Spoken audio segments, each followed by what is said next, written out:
আপনার ছাত্র জনতাকে বৃদ্ধাঙ্গুলি দেখিয়ে আপনার জনগণের বিপক্ষে অবস্থান নিয়েছে। বাপ হচ্ছে এমপি, ছেলে করে চাঁদাবাজি, থানায় গিয়ে দেয় মুছড়ে দাও। এই ফার্মের মুরগিরা রাস্তায় নেমে এসছে বলেই শিলং থেকে এসে সংবিধান বিশেষজ্ঞ হয়েছে। এই ফার্মের মুরগিরা রাস্তায় এসেছে বলেই আজকে লন্ডন থেকে এসে বাংলাদেশের প্রধানমন্ত্রিত্ব করছে। 2026 সালের এইচএসসি পরীক্ষার্থীদের প্রতি সংবেদনশীল আচরণ করার অনুরোধ করব।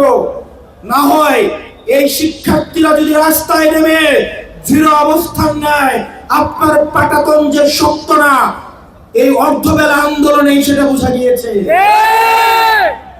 প্রিয় সোনারগাঁওবাসী, এই সোনারগাঁতে আমরা দেখছি এই সোনারগাঁর যিনি এমপি রয়েছেন, উনার ছেলে চাঁদাবাজির কারণে থানায় গিয়ে মুচলাকা দিতে হয়েছে। বাপ হচ্ছে এমপি, ছেলে করে চাঁদাবাজি, থানায় গিয়ে দেয় মুচলাকা।